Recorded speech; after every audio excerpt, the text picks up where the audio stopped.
Do you stand by your earlier statements that you wouldn't comply if you were subpoenaed to testify in an impeachment trial before the Senate? Correct. And the reason I wouldn't is because it's all designed to deal with Trump doing what he's done his whole life, trying to take the focus off him. This guy violated the Constitution. He said it in the driveway of the White House. 2020 candidates are heading back on the campaign trail ahead of that looming impeachment trial in the Senate, and with just over a month now to go until the Iowa caucuses. The 5 candidates who will also be serving as jurors in any trial are trying to squeeze in as much time in Iowa as they can before they are needed back in Washington. Today that they are coming up with creative ways to juggle their time on the trail. Cory Booker's campaign is planning tele-town halls and red-eye flights. Elizabeth Warren says she's also prepared to fly back and forth. Amy Klobuchar told reporters, quote, she doesn't need a lot of sleep. Bernie Sanders plans to lean on surrogates, and Michael Bennet will make a swing through Iowa before the end of the year. Here to talk with us about this and more, Basil Smikle, former executive director of the New York State Democratic Party and a Democratic strategist, and Phil Elliott, politics correspondent for Time Magazine. Thanks to both of you for being here. Basil, I'll start with you. I mean, really, when you think about this, if there is a Senate trial, let's say it starts, in the early middle part of January, the Iowa caucuses are set for February 3rd.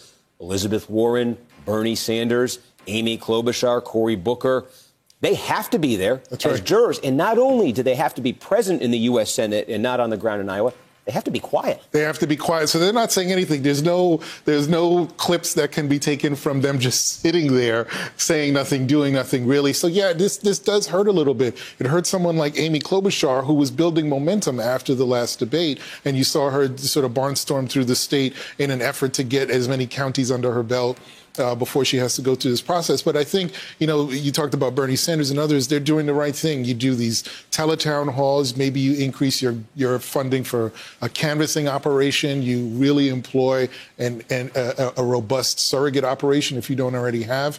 But I think what this does is it benefits, obviously, people like Joe Biden, Andrew Yang, Tom Steyer, Pete Buttigieg, who are not formally part of the process. But I also think that if you're a candidate that's built a social and political movement around your candidacy, like a Bernie Warren, like a Bernie Sanders and Elizabeth Warren, you're not going to lose any support in the days that you're going to be at these hearings. So it benefits someone like candidates like them who've really built a strong, very durable following during this cycle. So, Phil, Basil mentions Joe Biden leads nationally. The story in Iowa for him might be a little different, but obviously could benefit if the rest of his much of the rest of the field is stuck there in Washington. You've been following Joe Biden on the trail. Let's first give folks a taste of that Biden message. Here's Biden on the campaign trail. Take a listen. I've always won in places that are where you have moderate Republicans, independents, Democrats. I mean, just people who are high school degrees, who bust their neck. It's because I believe with every fiber in my being, and I really mean it, that my dad used to always say, everybody's entitled to be treated with dignity. Not a joke. Phil, that's Joe Biden talking there to the Des Moines Register, biggest newspaper in Iowa, obviously.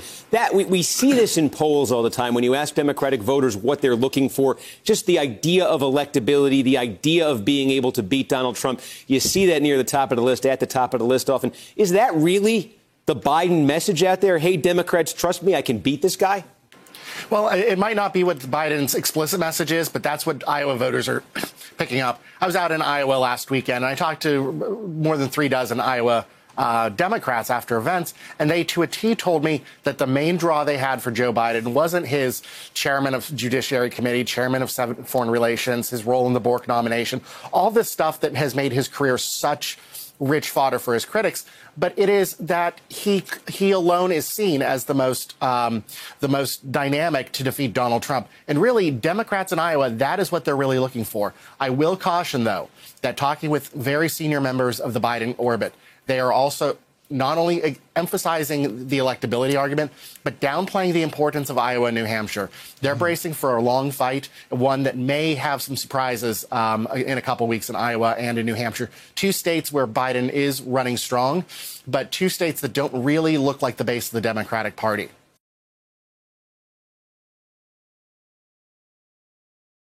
Hey there, I'm Chris Hayes from MSNBC. Thanks for watching MSNBC on YouTube. If you want to keep up to date with the videos we're putting out, you can click subscribe just below me or click over on this list to see lots of other great videos.